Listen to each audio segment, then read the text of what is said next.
Ikhwan dan akhwat yang dirahmati Allah Subhanahu wa taala.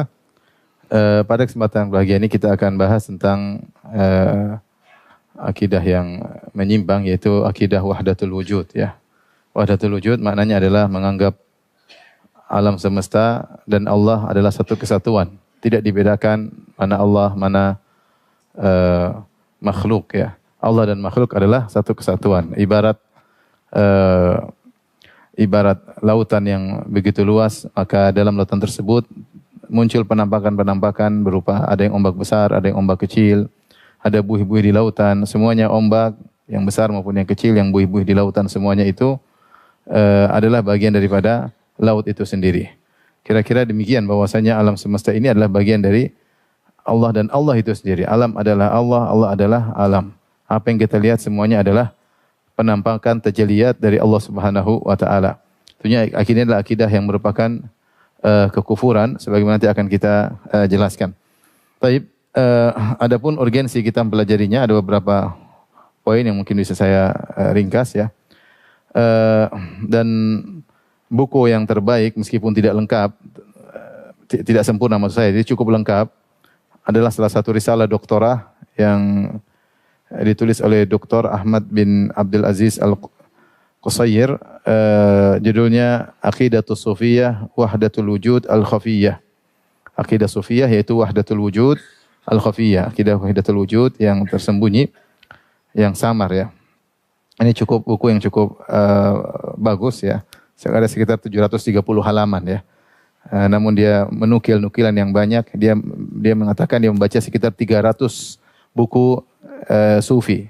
300 buku sufi kemudian dia nukil sehingga nukilannya sangat banyak ya. Namun tidak mungkin kita bacakan nukilan seluruhnya. Baik, adapun urgensi kita mempelajari pembahasan wahdatul wujud ya. Pertama, akidah ini merupakan kekufuran.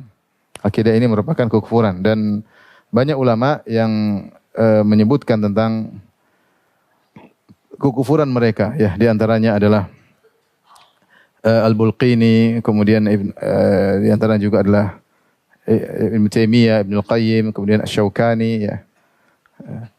Dan para ulama-ulama yang lain menjelaskan bahwasanya wahdatul wujud adalah kekufuran. Karena ini merupakan kekufuran, maka perlu dijelaskan bagaimana tidak merupakan kekufuran jika seorang menganggap Allah bersatu dengan Nabi Isa atau Allah adalah Isa ya. Ya, kita tahu Nasara ada beberapa pendapat tadi mengatakan Isa adalah anak Tuhan atau Allah adalah Isa atau Allah menempati Isa ya alaihissalam, itu sudah merupakan kekufuran. Laqad kafara alladziina qalu innallaha wal masih ibnu Maryam. Sungguh telah kafir orang yang mengatakan bahwasanya Allah adalah Isa bin Maryam. Itu saja masih membatasi Allah dengan Nabi Isa saja kufur. Apalagi mengatakan seluruh alam ini adalah apa? Allah Subhanahu wa taala. Karena Nabi Isa adalah hamba yang mulia, yang saleh. Jika dikatakan Allah adalah Isa adalah kekufuran, bagaimana lagi dengan mengatakan bahwasanya Allah adalah alam semesta itu sendiri.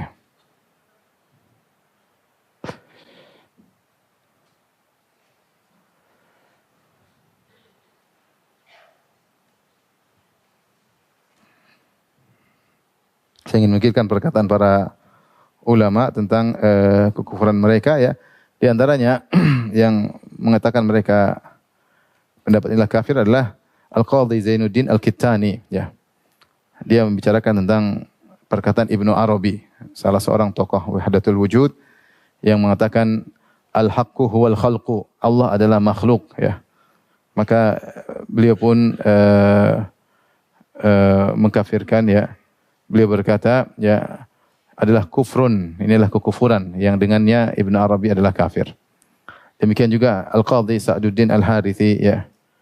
Dia juga menjelaskan tentang tulisan yang termaktub dalam kitab Fususul Hikam karya Ibnu Arabi. Dia mengatakan ini adalah dhalalatun wa zandaqah, kesesatan dan zandaqah. Zandaqah itu kemunafikan, itu kekufuran. Kemudian Syarafuddin Az-Zawawi Al-Maliki sama, dia juga membahas tentang kitab Fususul Hikam karya Ibnu Arabi ya. Juga dia mengatakan ini adalah kekufuran. Syekhul Islam Ibnu Taimiyah juga mengatakan tentang akidah wahdatul wujud secara umum. Beliau berkata, hum min a'dhamin nasi zandaqatan wa nifaqan. Ahlul wahdatul wujud pengikut wahdatul wujud ini adalah orang-orang yang paling zindik dan paling munafik. Bahkan beliau berkata, hum malahidatun laisu min sintain wa sab'ina firqah. Mereka ini adalah malahidah, yaitu orang-orang yang kafir yang keluar dari 72 golongan. Keluar dari 72 golongan. Karena yang dimaksud 72 golongan adalah masih firqah-firqah yang masih Islam. Adapun yang sudah keluar dari Islam maka tidak termasuk dalam 72 golongan. Maka Ibnu Taimiyah mengatakan mereka ini keluar dari 72 golongan. Kemudian juga Nuruddin Al-Bakri, Ibnu Qayyim Al-Jauziyah juga mengkafirkan. Demikian juga Al-Hafiz Al-Dhahabi, Al-Imam Al-Dhahabi, beliau berkata tentang kitab Ushul Hikam, fa in kana la kufra fihi fama fid dunya kufrun. Kalau tidak ada kekufuran dalam buku ini, maka tidak ada lagi namanya kekufuran. Ya, saya sudah baca buku tersebut, ya, Ushul Hikam karya Ibnu Arabi, karena itu bagian daripada risalah tesis saya, ya. Nas'alullah al-afwa wal najat, ya, kata beliau, kalau tidak ada kekufuran dalam buku ini, maka kalau ini bukan kekufuran, maka tidak lagi kekufuran dalam alam semesta ini. Kenapa? Karena dalam kitab Ushul Hikam dia mengatakan Fir'aun benar ketika mengatakan ana rabbukumul a'la, aku adalah Tuhan kalian yang maha tinggi. Kenapa? Karena Fir'aun tahu dalam dirinya ada Allah Subhanahu wa taala. Jadi perkataan Fir'aun, aku adalah Tuhan kalian yang maha tinggi, itu adalah kebenaran. Kalau ini bukan kekufuran, kalau Fir'aun tidak kafir, Fir'aun masuk surga, apalagi kita semua. Kalau Fir'aun saja masuk surga dan tidak kafir, apalagi mana ada kekufuran yang lebih parah daripada Fir'aun yang mengaku sebagai Tuhan. Itu saja tidak kafir, apalagi yang lainnya. Bahkan dalam kitab Ushul Hikam, Ibnu Arabi menyalahkan orang-orang yang menyembah misalnya salib, menyembah Nabi Isa. Dia salahkan kenapa? Kenapa hanya membatasi pada Nabi Isa? Dia salahkan. Harusnya semua boleh disembah karena semua adalah penampakan dari Allah Subhanahu wa taala. Kemudian dia menyebut yang lain, ketika orang-orang Bani Israel menyembah sapi, maka ini adalah kesalahan, ya. Harusnya bukan sapi aja yang dibatasi untuk disembah, karena semua juga boleh disembah. Di antara perkataan Ibnu Arabi yang ma'ruf, dia berkata, aqadal khalaiqu fil ilahi aqaida wa ana a'taqadtu jami'a ma a'taqaduhu. Orang-orang membuat keyakinan tentang Tuhan. Ada yang meyakini begini, ada yang meyakini begini. Dan aku meyakini semua keyakinan mereka. Kalau ini bukan kekufuran, maka tidak ada lagi apa? Kekufuran di atas alam semesta ini. Demikian juga Sirajuddin Al-Bulqini, itu gurunya Al-Hafidz Ibnu Hajar. Dia berkata, sa'altu Syekhana al-Imam Sirajuddin Al-Bulqini an Ibni Arabi. Kata Ibnu Hajar, penulis Fathul Bari. Aku bertanya kepada guruku Al-Bulqini tentang Ibnu Arabi. Fabadara jawab bi annahu kafir. Segera Al-Bulqini mengatakan kafir. Kafir. Mengatakan apa? Kafir. Demikian juga Asy-Syaukani juga mengkafirkan Ahlul Wahdatul Wujud. Demikian Sidi Hasan Khan, ya, juga mengkafirkan orang-orang yang mengikuti pemikiran Wahdatul Wujud. Dan di antara penganut Wahdatul Wujud ada yang dikafirkan di zamannya dan dihukum mati. Dihukum mati oleh para ulama di zaman tersebut. Di antara yang terkenal adalah Al-Husain bin Mansur Al-Hallaj. Al-Hallaj dibunuh karena zindiknya, karena dia punya pemikiran Wahdatul Wujud. Dia mengatakan tidak ada di balik jubah kecuali aku, kecuali Allah. Allah adalah aku adalah Allah, maka dia pun dibunuh. Demikian juga Abul Abbas Ibn Atta, salah seorang tokoh Wahdatul Wujud yang juga dibunuh. As-Sahrawardi yang digelar As-Sahrawardi Al-Maqtul juga dibunuh gara-gara memiliki pemikiran Wahdatul Wujud. Taib, ini menunjukkan bahwasanya pemikiran ini merupakan kekufuran. Ya, tadi lagi kesederhana, kalau meyakini Allah bersatu dengan Nabi Isa saja kafir, apalagi mengatakan alam ini adalah apa? Allah. Allah adalah alam. Jadi akidah ini merupakan kekufuran, ya. Kemudian kedua, akidah ini banyak diyakini oleh orang Sufi dari dulu sampai sekarang. Bukan hanya diyakini oleh Ibnu Arabi, Ibnu Sabi'in, Ibnu Al-Farid, ini tokoh-tokoh. Sebagian menyangka akidah ini sudah sirna. Tidak. Sampai sekarang masih banyak orang-orang yang menulis tentang hal ini sebagaimana dinukilkan oleh penulis tadi buku Aqidah Sufiyah Wahdatul Wujud Al-Khafiyah, ya. Dia dalam disertasinya menulis bahwasanya akidah ini belum punah, belum sirna, masih ada pengikutnya dan buku-bukunya masih ada. Di antaranya yang baru-baru heboh buku Al-Insanul Kamil. Al-Insanul Kamil karya Abdul Karim Al-Jili atau Abdul Karim Al-Jailani. Bukan Abdul Qadir Jailani, bukan. Abdul Karim Al-Jili. Nanti saya akan nukilkan. Ya, ini sempat heboh. Bukunya Al-Insanul Kamil. Di situ ada akidah Wahdatul Wujud yang dia mengatakan bahwasanya Qul huwallahu ahad maknanya katakanlah wahai Muhammad, huwa yaitu engkau.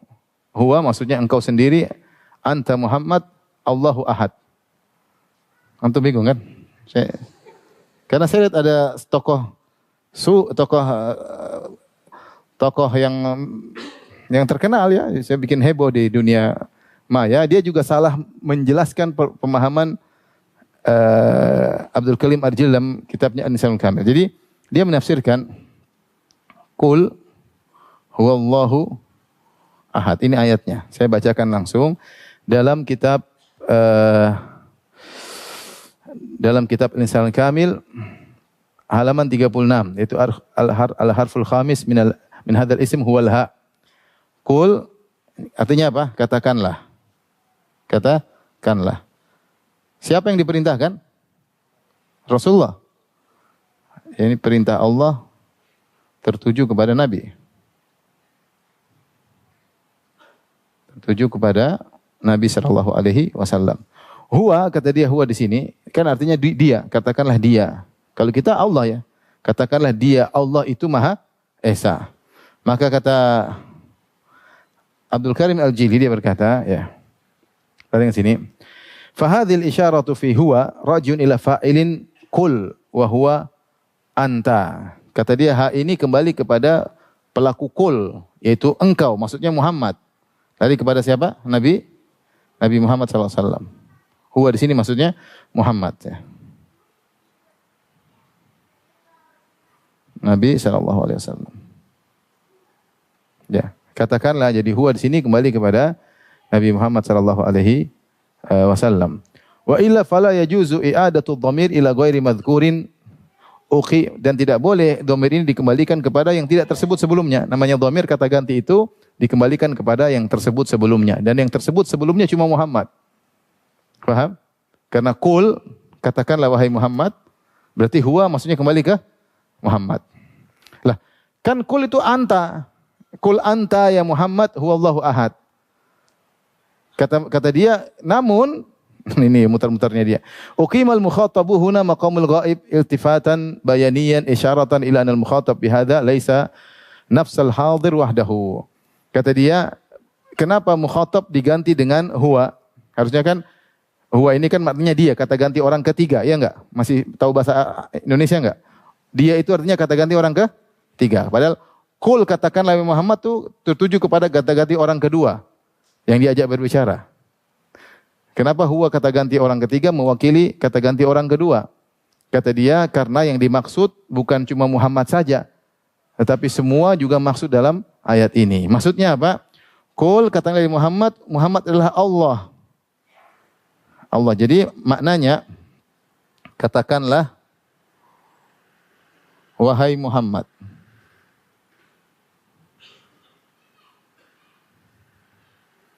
Dia yaitu engkau adalah Allahu Ahad. Jadi intinya Muhammad yaitu engkau. Ini contoh wahdatul wujud.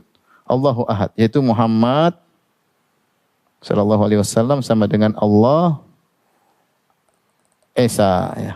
Ini adalah wahdatul wujud ya.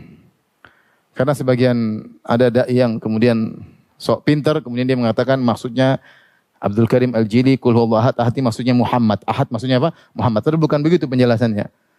Itu tidak ada bahasa Arab ahad maksudnya apa? Muhammad. Tetapi dia menjelaskan agak ilmiah dikit Abdul Karim Al-Jilli, muter-muter tapi intinya apa? Kufur. Intinya apa? Kufur. Karena maknanya Muhammad adalah apa? Allah. Dan ini tidak terbatas pada Muhammad saja yang sedang diajak bicara. Tapi semua yang tidak hadir juga bisa artinya apa? Allah. Oleh karenanya semua makhluk adalah apa? Allah. Ini kekufuran. Dalam kitab Al-Insan Kamil dan kemarin juga ada heboh suatu provinsi. Ada sesuatu tarekat yang mengajari buku ini kemudian dinyatakan sesat oleh tarekat-tarekat yang lain. Ini tarekatnya berlebihan katanya. Sehingga disesatkan oleh tarekat-tarekat lain karena mempelajari kitab Al-Insan Kamil. Yang ingin saya sampaikan ikhwan bahwasanya akidah ini masih berkembang sampai sekarang. Bahkan sebagian orang masih terikat dengan akidah ini. Kenapa? Karena buku-bukunya masih ada. Buku-bukunya masih ada. Seperti Ibnu Arabi masih punya buku Futuhat Makkiyah dicetak. Fususul Hikam juga masih dicetak. Al-Insan Kamil juga masih dicetak. Sehingga belum lagi buku-buku pernyataan-pernyataan Al-Hallaj masih dinukil-nukil oleh tokoh-tokoh Sufiyah seperti Sya'rani dalam bukunya Tabaqat ya. Jadi intinya tetap aja masih ada pemikiran-pemikiran. Maka seorang waspada, namanya bid'ah bisa muncul kapan-kapan saja dan sekarang masih muncul ya. Masih muncul. Kemudian di antara hal yang menunjukkan urgensinya kita pelajari karena ternyata masyarakat banyak yang mengaungkan tokoh-tokoh wahdatul wujud, banyak yang mengaungkan Ibnu Arabi masih banyak, yang mengaungkan Abdul Karim Al-Jili juga masih banyak ya. Sehingga terkadang mereka tidak tahu bahwasanya di balik tokoh-tokoh sufi ini sampai dikatakan Ibnu Arabi adalah wali kutub ya, paling top, ternyata pemikirannya apa? Wahdatul wujud. Taib. Apa makna wahdatul wujud? Makna wahdatul wujud ya. Secara bahasa al-wahdah artinya al-infirad, kesendirian. Wahdatul wujud artinya kesatuan wujud. Kesatuan wujud. Kesatuan wujud yaitu wujud semua cuma satu, tidak ada wujud kedua ya. Adapun secara istilah makna dari wahdatul wujud itu pengingkaran dua wujud di alam nyata. Karena wujud satu saja ya. Wujud itu cuma satu saja. Tidak ada namanya dua wujud dalam alam nyata. Wujud cuma apa? Satu. Makanya mereka mengingkari al-isnainiyah. Mereka mengingkari kedua. Dua itu enggak ada dalam istilah wujud, tidak namanya dua. Ini dan itu tidak ada. Yang ada cuma satu saja. Ya. Oleh karenanya maksud mereka yaitu wujud Allah itulah wujud makhluk. Bukan dua menjadi satu dan bukan juga yang satu menjadi menempati yang lain. Wujud Allah adalah apa? Makhluk. Makhluk itulah adalah Allah. Cuma mereka mengatakan yang wujud hakiki adalah Allah, adapun wujud makhluk itu hanya majazi. Hanya majazi. Ya. Sebenarnya tidak ada. Yang kita lihat itu semua adalah Allah. Itu cuma majazi, tidak hakikat. Bisa dipahami? Tidak bisa dipahami. Memang susah. Akhirnya susah untuk dipahami. Nanti mereka sendiri mengaku ini tidak bisa dipahami. Seperti Al-Ghazali dalam kitabnya Hidmuruddin, ini banyak rahasia tidak bisa ditulis, kata dia. Dia tidak bisa menjelaskan. Mereka mengaku tidak masuk akal, tapi yakinilah, pokoknya seperti itu. Inilah akidah yang mereka pertahankan.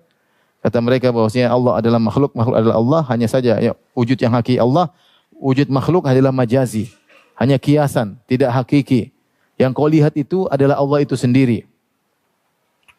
Saya juga bingung ini maksudnya apa, tapi begitulah ya. Taib, di sini ada tiga istilah yang mungkin kita harus pahami. Istilah al-hulul, al-ittihad, wahdatul wujud. Apa tiga istilah ini kita jelaskan ya. Ada tiga istilah yang mirip-mirip tapi beda. Istilah yang mirip tapi beda. Yang pertama namanya al-hulul. Al-hulul secara bahasa artinya menempati. Menempati. Dan ini melazimkan dua hal. Melazimkan yang menempati. Berarti ada yang menempati. Dan ada yang ditempati. Yang ditempati. Ini namanya al-hulul. Seperti misalnya air menempati gelas. Seperti air menempati apa? Gelas. Itu namanya al-hulul. Kemudian ada istilahnya al-ittihad. Al-ittihad maknanya bersatu. Yaitu maksudnya adalah dua zat yang bersatu sehingga menjadi satu kesatuan. Menjadi satu kesatuan yang tidak terpisahkan. Yang tidak terpisahkan. Ini ada khilaf. Misalnya dalam pemahaman orang-orang Nasara, mereka ada khilaf tentang hakikat Nabi Isa dengan Nabi Tuhan. Di antaranya dua pendapat ini. Ada yang mengatakan di antara mereka bahwasanya maksudnya Allah dan Nabi Isa itu Allah menempati Nabi Isa. Ada yang mengatakan Allah itu bersatu dengan Isa menjadi satu kesatuan yang tidak bisa terpisahkan lagi ya. Ada yang mengatakan Allah ya Isa, Isa adalah Allah. Ada yang mengatakan Allah adalah Isa adalah anak Allah. Intinya banyak pendapat di kalangan mereka. Di antaranya ada dua pendapat seperti ini. Allah menempati Nabi Isa seperti air yang menempati gelas, atau Allah bersatu dengan Nabi Isa alaihissalam seperti misalnya sirup dicampur dengan air kemudian disatu padu, atau kopi dicampur dengan susu jadilah kopi susu, jadi satu kesatuan yang baru. Ini namanya al-hulul dan al-ittihad. Ini di dua keyakinan ini ya tidak sama dengan al-ittihad, al-wahdatul wujud. Wahdatul wujud maksudnya Allah adalah makhluk, makhluk adalah Allah. Allah sama dengan makhluk, wujudnya maksudnya makhluk, ya. Wujud Allah sama dengan apa? Wujud makhluk. Sehingga tidak ada menempati dan tidak ada persatuan. Tidak ada persatuan. Tidak ada dua zat yang berbeda. Yang berbeda. Adapun al-hulul ada dua zat. Ada yang menempati, ada yang ditempati. Dan ini diingkari oleh wahdatul wujud. Tidak boleh namanya al-itsnainiyah. Tidak namanya yang dua. Itu hal-hal dua itu enggak ada. Al-ittihad maksudnya bersatu. Itu pun dua.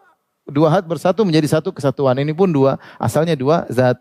Maka mereka mengingkari namanya al-hulul dan mereka mengingkari ittihad. Kata mereka ini semua kekufuran. Menurut wahdatul wujud, al-hulul dan ittihad adalah apa? Kufur ya. Yang top yang ini yang benar ya. Karena ini tauhid. Tauhid. Ini syirik. Syirik karena menetapkan dua wujud. Meskipun akhirnya bersatu. Adapun tauhid sama dengan satu wujud. Ini di antara tauhidnya ahli wahdatul wujud adalah meyakini wujud yang ada cuma satu ya. Jadi ini perlu kita bedakan. Meskipun dalam kenyataannya terkadang tokoh-tokoh wahdatul wujud terkadang menggunakan istilah ittihad, terkadang menggunakan istilah al-hulul, tapi bukan itu maksud mereka. Mereka jelaskan dalam penjelasan mereka yang lain, intinya mereka mengingkari al-hulul dan mereka mengingkari al-ittihad. Karena hulul dan ittihad melazimkan ada dua zat yang berbeda. Adapun wahdatul wujud, Allah adalah makhluk, makhluk adalah Allah Subhanahu wa taala. Dan wujud yang hakiki adalah wujud Allah Subhanahu wa taala. Adapun wujud makhluk hanyalah majazi atau kiasan, tidak hakiki. Seorang yang tenggelam dalam wahdatul wujud, dia tahu wujud makhluk adalah wujud Allah Subhanahu wa taala. Tapi paham? Paham tidak? Hah? Sampai sini paham? Paham ya? Siapa yang tidak paham? Mudah ini. Ini yang ini mudah ya. Ya. Baik. Kita lanjut.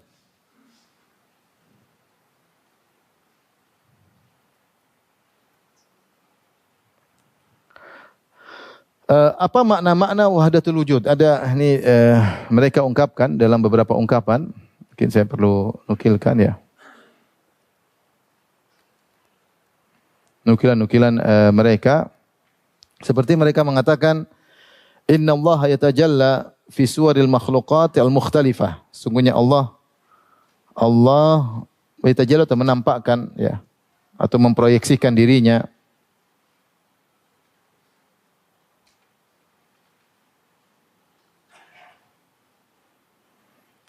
pada makhluk-makhluk yang beragam.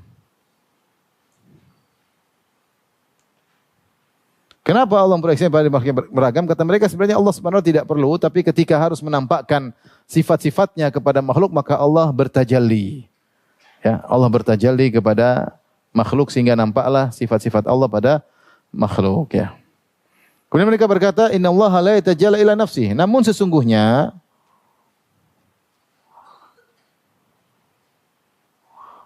tidaklah Allah memproyeksikan kecuali pada dirinya sendiri. Tidaklah Allah memproyeksikan dirinya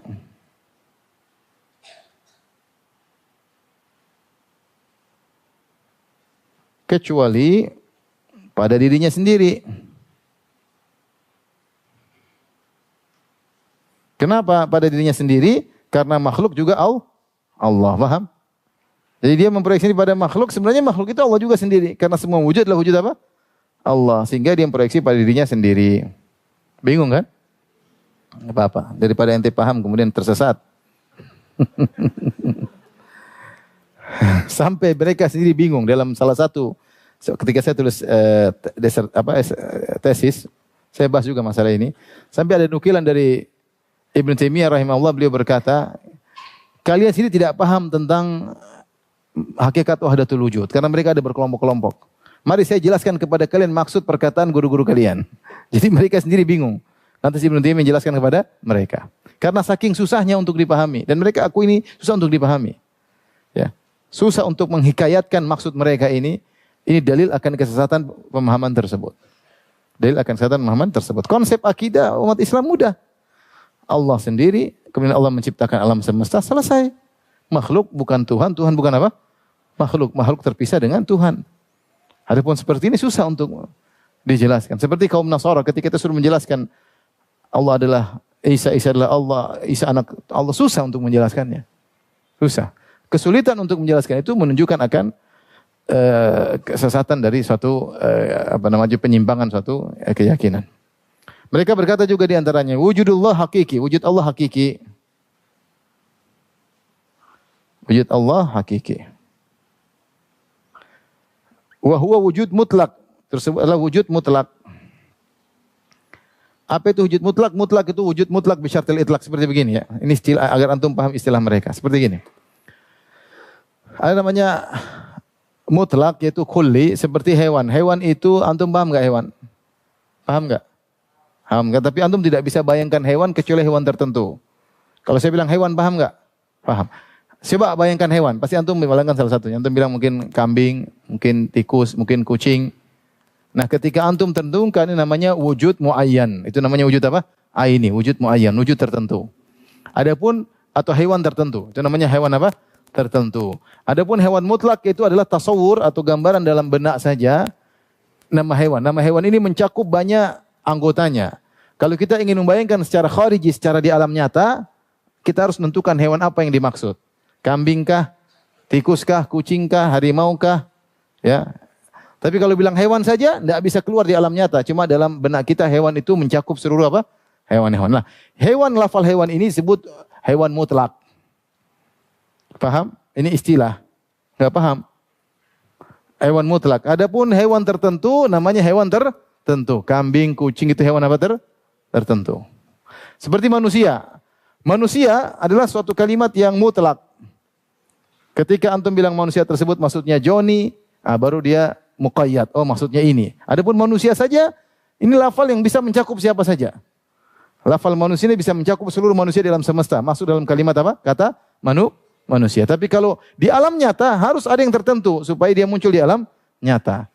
Apa maksud kamu dengan manusia? Kalau kita bilang manusia maksudnya Joni, Budi, baru kita Budi yang itu. Ini baru ada di alam nyata. Adapun sekedar manusia itu bukan di alam nyata. Itu dalam zihin, dalam benak kita suatu lafal yang mencakup seluruh manusia. Nah, yang dalam benak kita namanya mutlak. Tidak tertakyid, tidak terikat dengan satu tertentu. Itu namanya lafal mutlak. Faham? Wujud juga demikian. Wujud ada wujud mutlak, ada wujud muqayyad atau wujud muayyan. Kalau saya bilang wujud, antum paham mana wujud? Paham. Tapi kalau antum bilang wujud yang antum ingin tunjukkan di alam nyata, antum harus tentukan wujud apa maksudnya. Wujud batu kayak, wujud pohon kayak. Baru bisa terbayangkan di alam nyata. Kalau sekedar wujud, dia lafal mutlak yang mencakup seluruh maujudat, yang mencakup seluruh wujud yang ada di alam semesta. Namanya wujud. Kata mereka, wujud Allah itu wujud seperti ini. Wujud yang tidak memiliki sifat tertentu, yang tidak memiliki kait, ikatan tertentu, wujud yang mencakup seluruh wujud. Faham? Faham? Waduh. Berat ya? Aduh. Ini saya ingin jelaskan istilah mereka. Tahu maknanya wujud mutlak? Itu namanya wujud mutlak. Sehingga mereka mengatakan wujud Allah wujud mutlak yang mencakup seluruh wujud. Seperti antum bilang tadi, kita bilang hewan. Hewan itu mencakup seluruh hewan, bisa kambing, monyet bisa disebut hewan enggak? Lafal hewan ini mencakup seluruh hewan di alam semesta, semua masuk dalam kata apa? Hewan. Tumbuhan misalnya, tumbuhan kan semua tumbuhan namanya juga masuk dalam kata tumbuhan. Yang namanya tumbuhan mutlak, hewan mutlak, manusia mutlak. Manusia ini, lafal manusia bisa mencakup seluruh manusia. Tapi dia tidak ada hakikatnya. Manusia toh tidak ada hakikatnya. Kalau kita bilang si Joni baru ada hakikatnya. Kita bilang si Joko baru ada hakikatnya. Sama hewan, hewan ini ada hakikatnya. Kita bilang kambing baru kita tahu kambing ada hakikatnya. Tapi kalau hewan yang mana? Namanya mutlak. Hewan mutlak. Manusia mutlak. Nah, wujud pun demikian. Wujud ada mutlak, ada wujud yang muqayyad, ya. Atau wujud bisyurut. Intinya yang dimaksud oleh mereka dengan wujud Allah wujud mutlak. Yang sebenarnya kalau kita mau teliti wujud tersebut tidak ada hakikatnya. Karena dia bilang wujud ini sari, yaitu mengalir pada seluruh wujud-wujud yang ada. Tapi wujud mutlak itu tidak ada. Kemudian kata mereka, wujudul kainat wujudun khayali al-ma'dumatil aini thabitat fi ilmillahi ta'ala. Kata mereka wujud yang ada, wujud makhluk, wujud-wujud makhluk semuanya khayali. Hanyalah kiasan, hayalan, hanyalah khayalan atau kiasan. Tidak hakiki, tidak ada hakikatnya.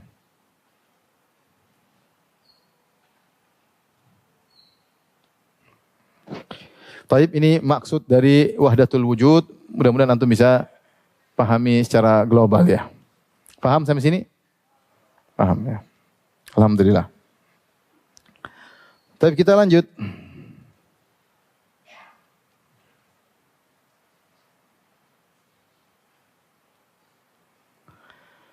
Terkait wahdatul wujud.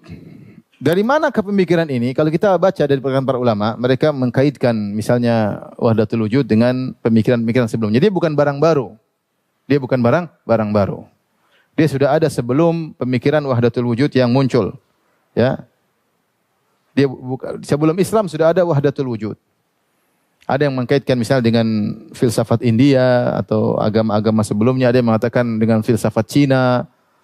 Tapi yang saya jelas-jelas saya sudah pernah baca adalah filsafat Plotinus ya, falsafat Plotinus. Jadi filsafat Yunani itu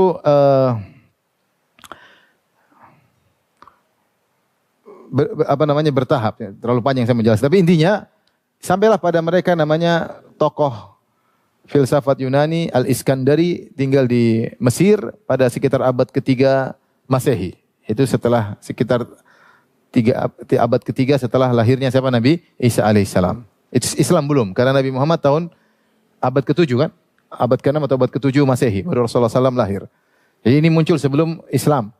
Sekitar abad 3 Masehi, nama seorang tokoh namanya Aflutin atau Plotinus. Dia tinggal di Mesir, karena ketika itu Yunani melakukan ekspansi, sehingga namanya Great Alexander Agung menguasai Mesir. Maka ada kota yang namanya Iskandaria. Iskandaria maksudnya dari Alexander ya. Iskandaria. Nah, dia tinggal di situ. Dia orang Yunani tapi tinggal di situ. Dan dia membuat bicara tentang asal muasal alam. Setelah sebelumnya tokoh-tokoh sebelumnya telah berbicara seperti Plato sudah berbicara tentang teori terjadinya alam, kemudian dikritik oleh muridnya Aristoteles. Kepada Aristoteles kemudian dikritiki lagi, sampai akhirnya muncul pengkritik yang paling hebat namanya Plotinus, Aflutin. Kemudian dia membuat teori penciptaan alam dengan namanya teori Nadhariyat Al-Faidul Ilahi, curahan ilahi.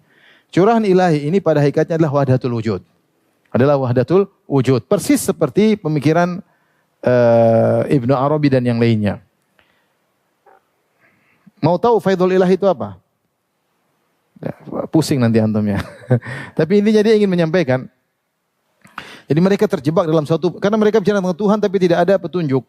Mereka bukan beragama Yahudi, mereka bukan beragama Nasara, mereka mengandalkan akal untuk menjelaskan tentang teori metafisika, itu mawara'al alam, apa yang terjadi di balik alam ini, bagaimana perserjaan alam, sehingga muncullah dia namanya teori Al-Faidul Ilahi, curahan ilahi. Tujuan dari Plotinus untuk menjelaskan bagaimana Tuhan yang Esa atau pencipta yang Esa tersebut kok bisa mengeluarkan banyak hal yang beragam, yang berular dan banyak hal yang bervariatif. Ya, kok bisa Tuhan yang Esa, satu simple yang tidak punya sifat-sifat yang banyak, kok bisa keluar darinya makhluk yang beraneka ragam? Dia ingin menjelaskan. Kalau kita Islam mudah, kita bilang Allah dulu sendirian dan Allah Maha Esa, kemudian Allah ciptakan makhluk kun fayakun. Dan makhluk tersebut tidak ada kaitannya dengan zat Allah Subhanahu wa taala. Tapi logika mereka tidak bisa. Logika mereka selalu ada namanya illah dan ma'lul. Illah dan ma'lul. Tuhan itu illah dan makhluk adalah sebab akibat dari illah tersebut. Sehingga keberadaan sebab dan akibat adalah satu kesatuan. Satu kesatuan. Antum bingung ya? Saya tanya sama antum. Kalau versi Islam bagaimana terjadinya alam semesta? Gampang. Kana Allah wa lam yakun syai'un ghairahu. Dulu Allah sendirian. Kemudian Allah semua khalaqas samawat. Kemudian Allah ciptakan apa? Langit. Ciptakan bumi. Ciptakan antum. Semuanya dengan apa? Kun fayakun. Nah, makhluk-makhluk itu ada kaitannya zatnya dengan Allah? Tidak ada. Tidak ada. Terpisah. Allah zat tersendiri, Allah ciptakan makhluk, selesai. Nah, mereka tidak bisa mikir seperti ini. Mereka meyakini namanya karena mereka berpandangan teori sebab akibat, teori kekekalan masa. Tidak mungkin ada sesuatu yang kosong tiba-tiba muncul, itu nggak bisa. Kata mereka nggak logis.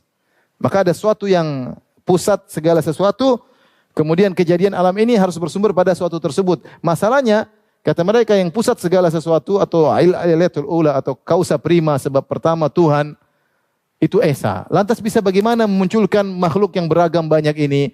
Maka Platonis membuat suatu teori namanya Al-Faidul Ilahi, curahan ilahi. Kata dia dengan gedabrusnya dia mengatakan ngawurnya bahwasanya dulu Tuhan yang Esa, karena saking sempurnanya kemudian muncullah nur ilahi atau akal ilahi.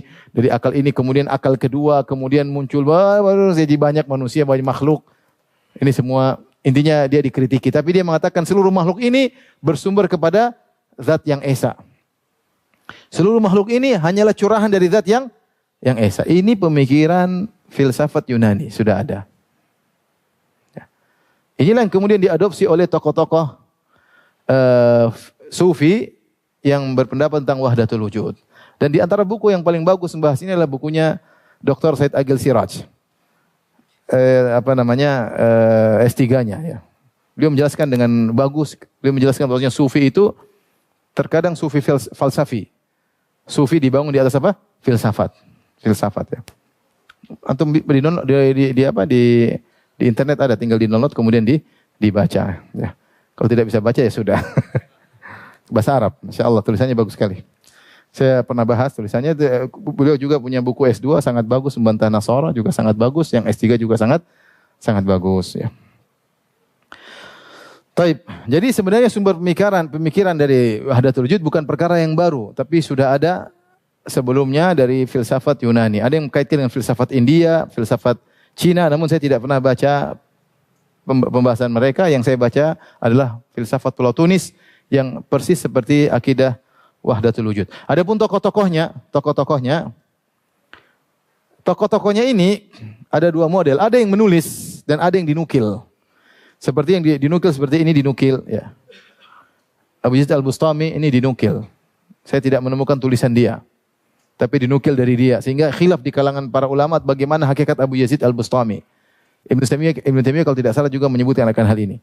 Apakah dia benar-benar pengikut wahdatul wujud atau orang-orang yang ekstrim gulu berlebihan terhadap dia kemudian menukil perkataannya yang wahdatul wujud. Seperti juga Al-Junaid.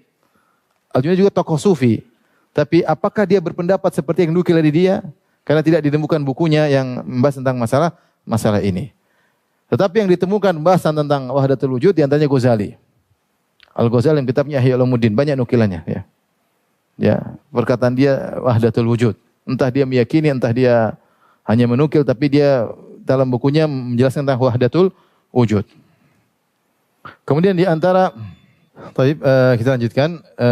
Jadi ada beberapa tokoh sufi ya. Cuma para ulama khilaf tentang kevalidasinya, apakah valid enggak perkataan mereka tentang perkataan-perkataan yang menunjukkan tentang wahdatul wujud. Seperti Abu Yazid Al-Bustami, Al-Junaid. Tapi di antaranya yang dibunuh Al-Husain bin Mas'ud Al-Hallaj. Dibunuh tahun 309 Hijriah ya. Karena dia memiliki pemikiran wahdatul wujud, kemudian dikafirkan oleh para ulama di zamannya, akhirnya dibunuh karena pemikiran ini. Dan dia bersikeras berpegang dengan pemikirannya, sehingga dia dibunuh.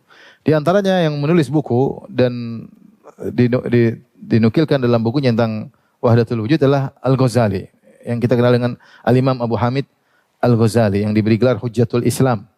Ya, yang lahir di kota Tus, di salah satu negeri atau sekampung di Khurasan. Intinya kemudian dia adalah seorang alim besar, menulis ahli dalam usul fikih, kemudian ahli dalam fikih, dan banyak sekali murid-muridnya ya. Ya, mereka kagum dengan kecerdasan Al-Imam Al-Ghazali rahimahullahu taala ya. Namun dia lahir pada tahun 450 Hijriyah. Ya. Di tahun 488, dia cerita sendiri, 488, dia mengalami seperti penyakit psikologi ya. Sekitar ya 6 bulan ya, sehingga membuat dia ragu, ya. Di 2 bulan pertama dia ragu tentang semua ilmu ya.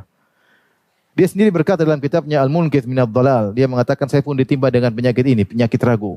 Wa dama qariban min syahrain, kemudian keraguan itu menimpaku selama 2 bulan. Ana fiha ala madhhabi safsatah. Aku berada dalam mazhab sofisme. Sofisme itu semuanya relatif, tidak ada yang benar. Tidak ada yang benar. Seperti misalnya ada seorang sakit, kemudian dia makan buah, dia bilang ini pahit. Yang sehat bilang ini manis. Maka dua-duanya benar. Tidak ada hakikat. Semuanya relatif. Menurut orang sakit, pahit dia benar. Yang menurut orang sehat, manis itu juga benar. Maka tidak boleh menyalahkan yang lain. Mazhab relativisme. Seperti mazhabnya orang-orang liberal. Sebenarnya semua relatif. Semua relatif. Tidak ada kebenaran yang absolut. Tidak ada kebenaran hakiki. Ini menimpa, Al-Ghazali sendiri berkata, saya ditimpa selama 2 bulan bihukmil hal, la bihukmin nutqi wal maqal. Meskipun ucapan saya teratur, tapi kondisi saya mengalami hal tersebut selama 2 bulan. Akhirnya setelah 2 bulan, dia pun mencari sampai akhirnya dia merasa mendapat petunjuk. Dia mengatakan kebenaran hanya bertumbuh pada 4 golongan. Saya harus memilih salah satu dari 4 golongan tersebut. Ya, dia berkata, "Lamma syafani Allah Ta'ala min hadzal marad bifadlihi wa sa'ati judihi." Ketika Allah sembuhkan aku dari penyakit ini, penyakit keraguan, kebimbangan, mazhab relativisme, dengan rahmat Allah inhasarat asnafut talibin indi fi arba'i firaq, ya.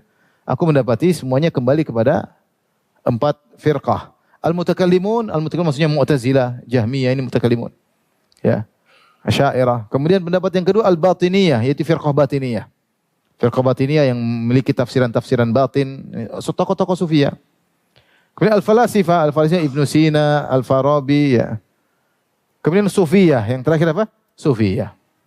Beliau padahal punya buku membantah batiniyah, beliau juga punya buku membantah filsafat, tapi ini di akhir hayat beliau seperti ini. Beliau mengatakan saya bimbang, kemudian saya tahu kebenaran cuma 4. Faqultu fi nafsi, aku berkata, al-haqqu la ya'du an hadhil asnabil arba'ah. Kebenaran tidak akan keluar dari 4 golongan ini. Fabtadartu li suluki hadhihi turuq, saya mulai mempelajari satu demi satu, bistiqsa'i ma inda hadhil firaq, dengan mendalami dalam-dalamnya apa yang terdapat dalam 4 firqah ini. Akhirnya dia mencari, ternyata menurut dia yang paling benar sufiyah. Thumma inni lamma faraqtu min hadhil ulum aqbaltu bihimmati ala tariqis sufiyah. Akhirnya saya nilai yang benar adalah sufiyah. Seandainya ditambah satu lagi yang 5, itu manhajus salaf, mungkin dia akan mengikuti manhajus salaf. Ya. Maka ketika itu dia pun menyendiri. Benar-benar dia terapkan sufiyah tersebut. Dia berjalan di atas muka bumi, ya. Berpindah dari Mekah, Damaskus, Baitul Maqdis, dia berkhalwat. Dia meninggalkan seluruh kedudukan, harta dan ilmu, tidak lagi mengajar orang-orang, ya.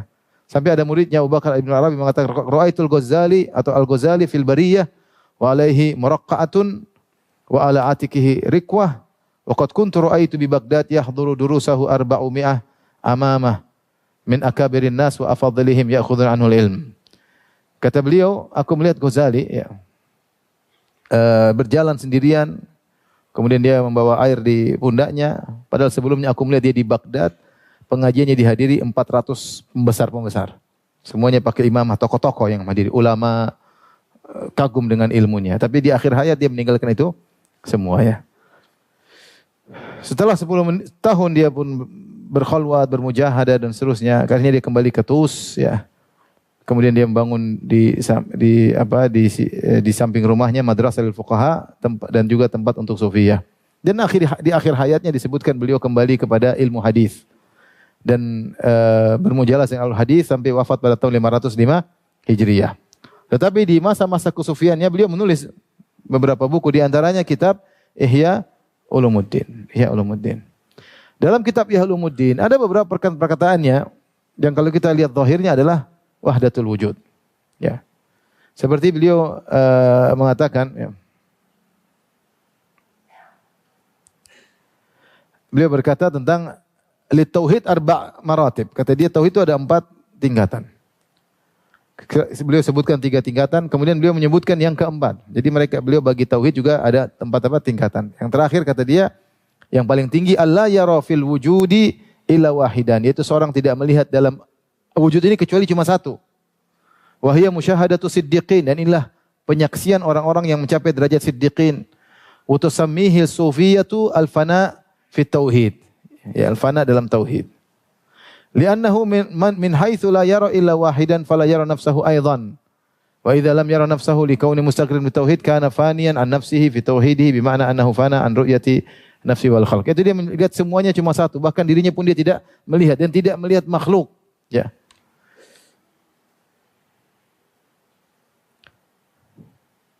Dan dia mengatakan muwahhid yang keempat ini ya, lam yahdhur fi syuhudihi ghairul wahid. Yang dilihat cuma satu saja. Dia tidak melihat yang banyak tapi melihat cuma satu, dan inilah tujuan dari tauhid ya.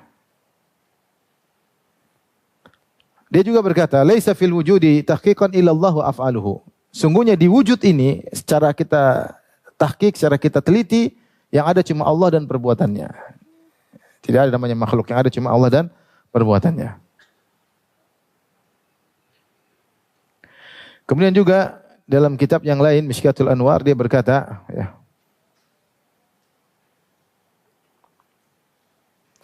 an laisa fil wujudi illa Allah. Sungguhnya tidak ada di wujud ini kecuali Allah Subhanahu wa taala. Intinya ada perkataan-perkataan beliau yang apa namanya yang mirip seperti wahdatul wujud. Seperti juga dia berkata ya tentang Al-Ghazali, dia menyebutkan tafsiran salah seorang imam dari Sufiyah ketika menafsirkan yuhibbuhum wa yuhibbuna. Allah mencintai mereka dan mereka mencintai Allah. Kemudian dia menukil perkataan ulama Sufiyah tersebut, bihaqqin yuhibbuhum fa innahu la yuhibbu illa nafsahu. Sungguhnya Allah tidak mencintai kecuali dirinya sendiri, ya. Jadi mereka menafsirkan yuhibbuhum, Allah mencintai mereka, maksudnya Allah mencintai dirinya sendiri karena mereka itu juga adalah Allah sendiri, ya. Kemudian Al-Ghazali menjelaskan ala ma'nan annahu al-kull, Allah adalah segalanya. Wa alaysa fil wujudi ghairuhu, dan di alam semesta tidak ada kecuali Allah. Ini benar-benar perkataan wahdatul wujud. Yuhibbuhum maksudnya yuhibbu nafsahu. Allah mencintai mereka maksudnya mencintai dirinya sendiri. Kenapa? Karena Allah adalah al-kull, Allah adalah segalanya, dan tidak ada dalam wujud ini kecuali Allah sendiri. Demikian juga Imam Ghazali menafikan makna Allahu Akbar, bahwasanya Allah lebih besar daripada yang lainnya. Beliau berkata, wal arifun lam yafhamu min qauli Allahu Akbar annahu akbar min ghairihi. Orang-orang yang arif, yang ahli, yaitu sufi yang ma'rifat, ya, mereka tidak memahami dari perkataan Allahu Akbar, Allah Maha Besar. Kalau kita pahami Allah Maha Besar dari segalanya, kan? Apa itu makna Allah besar? Allahu Akbar maksudnya Allah Maha Besar dari segalanya. Namun ahli ma'rifat mereka berkata, mereka tidak memahami annahu akbaru min ghairihi hatta yakunahu akbaru minhu. Mereka tidak pernah memahami maksudnya Allah lebih besar daripada yang lainnya sampai Allah lebih besar darinya. Bal laisa li ghairihi rutbatul ma'iyyah, tetapi selain Allah tidak ada kebersamaan. Bal laisa li ghairihi wujudun, bahkan selain Allah tidak ada wujudnya. Ya, bahkan selain Allah tidak ada wujudnya. Dan seterusnya. Perkataan yang sulit tapi intinya beliau menyatakan tidak ada wujud kecuali Allah Subhanahu wa taala.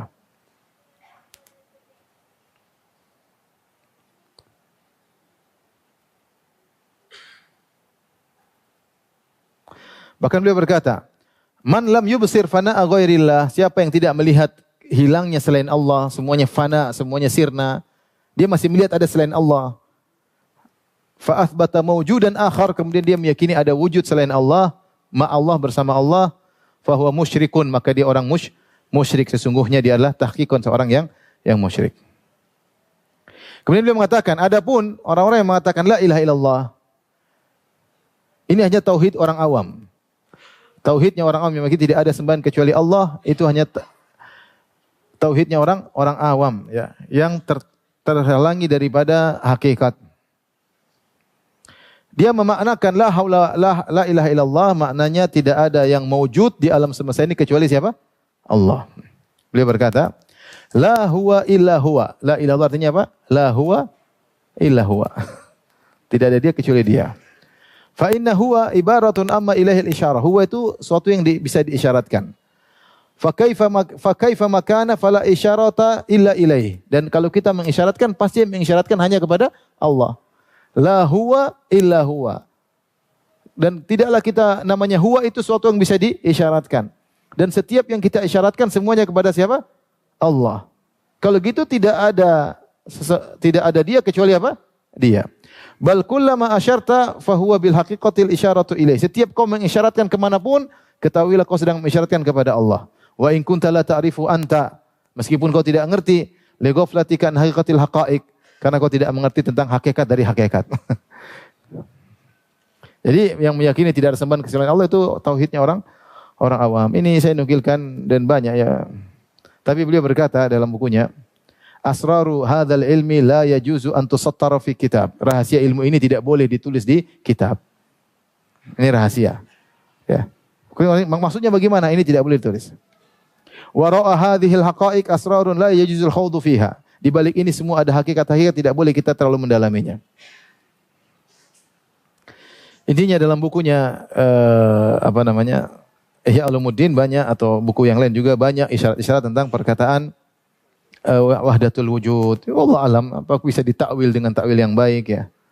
Wallahu alam bisawab. Kalau kita bisa takwil kita takwil, tapi zahirnya beliau berpendapat dengan wahdatul wujud ya. Kemudian ulama-ulama yang lain juga yang terkena wahdatul wujud banyak, ada Ibnu Farid ya, yang wafat 632 Hijriah sampai Ibnu Arabi, dan yang top adalah Abdul Karim Al-Jili. Yang paling top Ibnu Arabi yang wafat 638 Hijriah yang sudah disebutkan tadi, di antara bukunya adalah Fususul Hikam dan Futuhat Makkiyah. Saya bacakan sedikit perkataannya.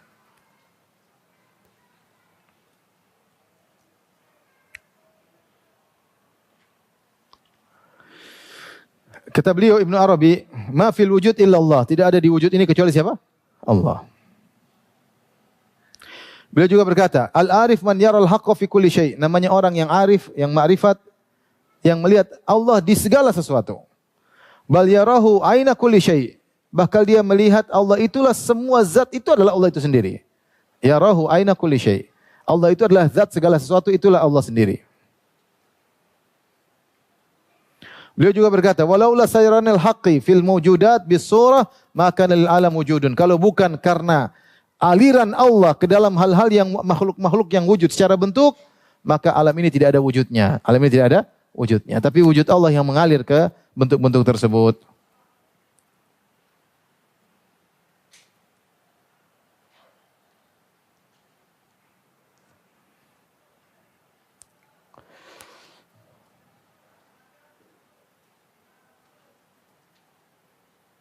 Falastu ghairan lahu wala huwa. Aku bukanlah selain dia dan dia juga bukan selain aku.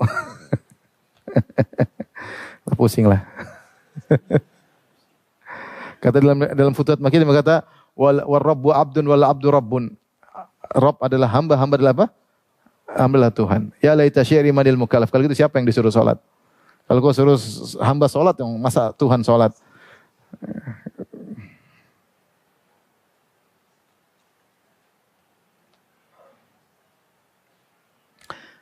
Dan seterusnya ini tokoh-tokoh sufiyah sampai pada tadi Abdul Karim Al-Jili yang punya kitab apa? Al-Insan Al-Kamil. Ini dia mengatakan qul huwallahu ahad, tafsirnya gimana? Katakanlah huwa Muhammad, yaitu engkau adalah huwa, adalah Allah yang esa. Muhammad adalah Allah yang esa. Namun kenapa tidak dikatakan qul anta Allahu ahad, tapi kok qul huwa, supaya tidak hanya terbatas pada kamu wahai Muhammad. Kalau dibilang qul anta Muhammad berarti qul anta Allahu ahad. Paham? Kalau dikatakan qul anta Allahu ahad berarti yang Allah cuma anta Muhammad. Supaya semua orang bisa masuk, jadi qul huwallahu apa? Ahad. Bingung kan? Baik. Ini tokoh-tokoh sufiyah. Bagaimana cara mencari wahdatul wujud? Wahdatul wujud ini ternyata ada cara-caranya untuk bisa meraihnya ya.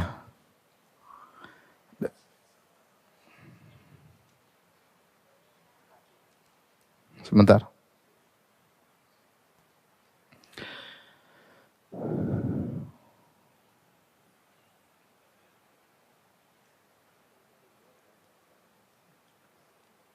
Antum kalau mau jadi wahdatul wujud ada ini. Saya ajarin cara-caranya. Supaya antum, karena di sini ada kelezatan. Saya akan bacakan sini pengakuan mereka sebentar. Ini antum sabar ya. Saya cari nukilan saya dapat tadi bagus. Jadi Abdul Karim Al-Jili ya. Dia mengatakan siapa yang mencapai wahdatul wujud, maka dia akan merasakan kelezatan yang luar biasa. Kelezatan yang luar biasa lebih daripada kelezatan indrawi yang pernah dirasakan. Dan saya pernah mengalami demikian kata dia. Ketika saya terlepas dari wahdatul wujud, ternyata saya keluar air mani. Saya pinjam sebentar. Di mana tadi saya dapat itu? Saya khawatir saya salah nerjemah ya. Sabar ya. Antum mau cepat-cepat.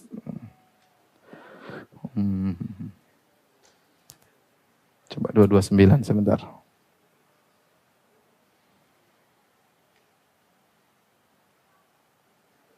Oh ini ada ini. Wahdatul wujud a'dhamul ladzat inda sufiyah. Wahdatul wujud adalah kelezatan yang paling hebat menurut orang-orang sufi. Ya, sebentar kita carikan nukilannya.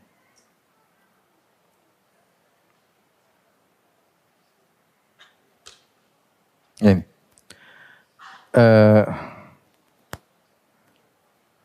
Al-Jili berkata ya. Wa fi hadzal mashhad, dalam kondisi ini seseorang sudah mencapai wahdatul wujud. Dia sudah berusaha akhirnya berhasil.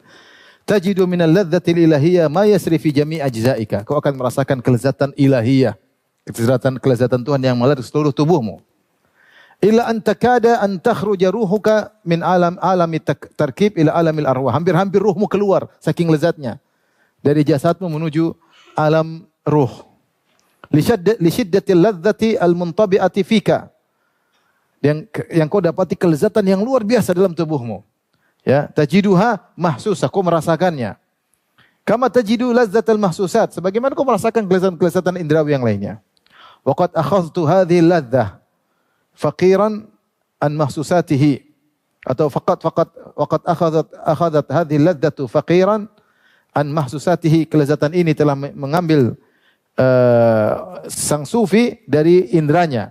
Hatta ghaba anil kaun wa ma fihi, sampai dia seakan-akan hilang daripada alam semesta ini dan apa yang di dalamnya. Falamma raja ila nafsihi wajadahu qad amna, ketika dia lepas daripada itu semua, dia mendapati dia sudah keluar air mani.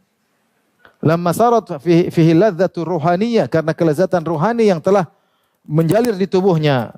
Fa'ammatir ruha wal qalba, sehingga kelezatan tersebut masuk ke dalam hati dan ruhnya. Thumma afadat ala basyarati jasadihi, kemudian selain ruh dan kalbu, kemudian mulai mengalir di tubuhnya.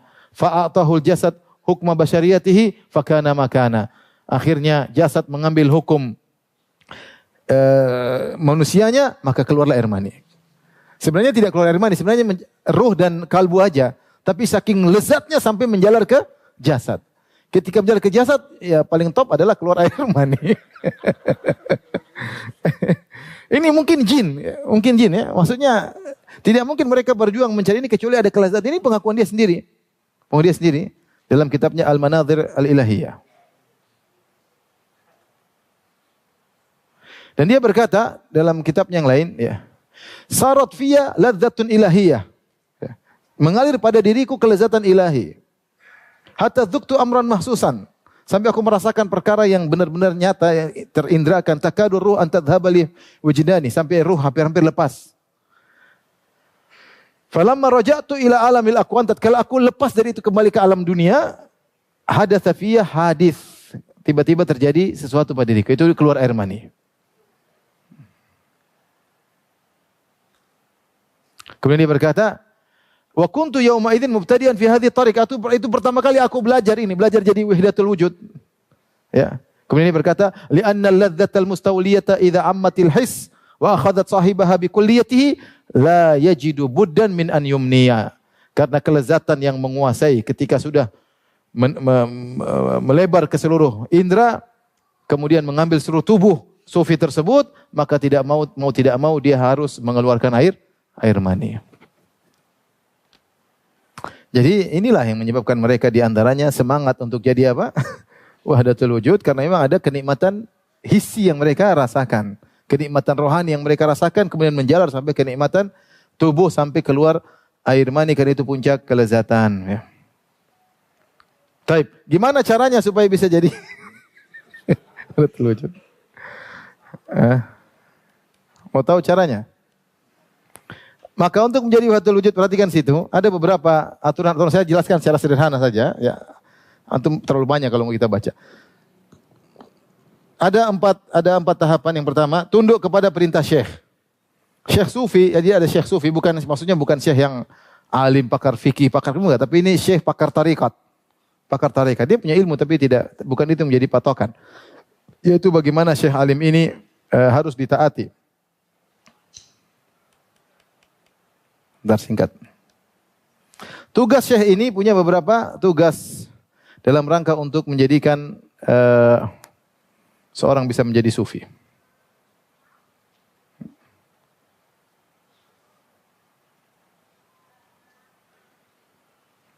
Dan seorang yang ingin menggapai wahdatul wujud, dia harus tunduk benar kepada syekhnya. Dia harus meyakini bahwasanya syekh ini maksum secara rohani. Tidak boleh dia protes. Kapan dia protes maka tidak jadi wahdatul wujud. Oke, saya baca sebentar.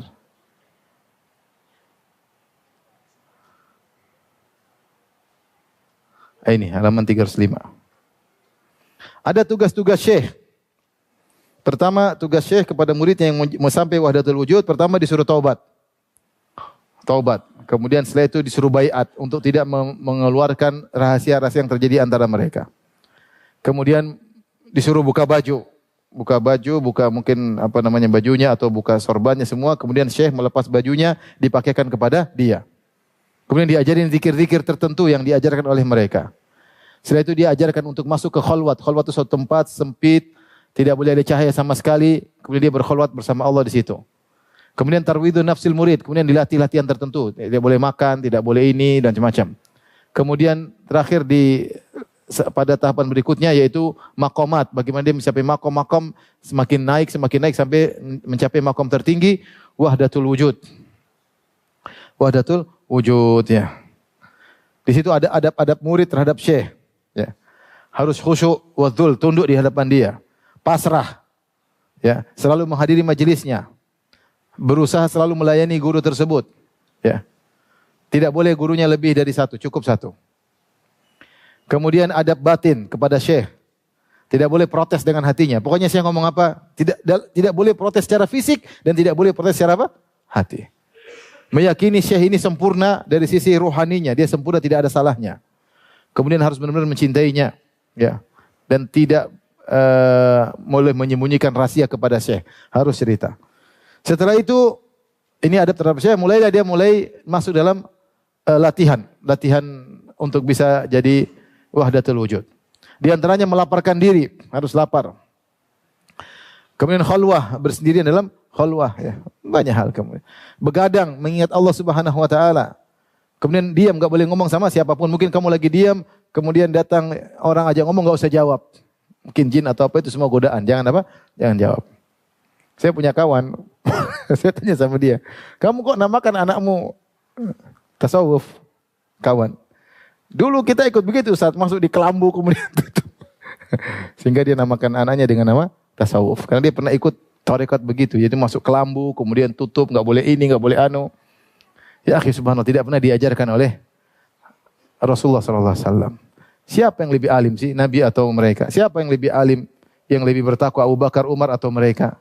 Abu Bakar, Umar, Utsman, Ali tidak pernah menempuh cara-cara seperti ini. Kalau sudah begini, percuma ente bicara dalil Al-Quran, sunnah semua dibuang. Mau jadi orang paling top, caranya begini, selesai. Apa fungsinya syariat kalau begitu? Apa fungsinya syariat? Ini semua dari mana? Enggak ada syariatnya. Kemudian zikir. Zikirnya juga khusus. Perhatikan saya sampai sini. Zikirnya bagaimana? Sebentar. Siapa tahu antum tertarik. Waliyadzubillah. Zikir-zikir yang dibaca oleh mereka. Pertama zikir diantaranya dengan ismul mufrad. Allah, Allah, Allah, Allah. Ya. Atau dhamir gaib. Huwa. Atau zikir dengan perkataan yang tidak dipahami. Bahkan ada zikir menyeru kepada selain Allah Subhanahu wa taala. Ini macam-macam zikir. Seperti Allah, Allah, Allah atau Hayyun, Hayyun, Hayyun, Hayyun. Huwa, huwa, huwa, huwa.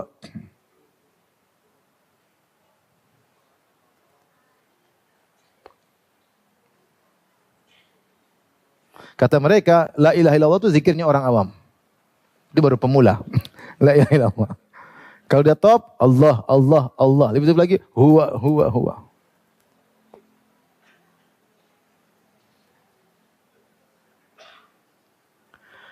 Ada yang mengatakan misalnya zikirnya ya, ini contoh dari Ahmad Rifai. Dinukilkan dia. Ya huwa, ya huwa, ya huwa, ya huwa, ya huwa, ya huwa. Kalau Abdul Hasan Asyadzili, ya man huwa, huwa, huwa, ya huwa. Ya man huwa, huwa, ya man huwa, hu, ya hu. Ya man huwa, hu, ya hu. Kemudian juga ada yang mengatakan, ada turutannya, bacain dulu, baca ini, baca ini, baca ini. Ya.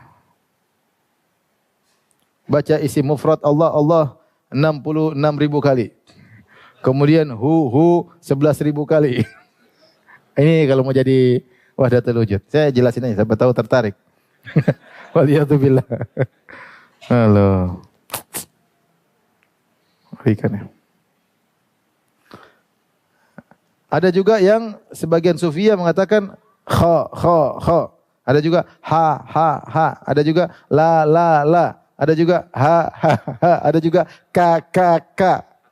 Ada juga fa.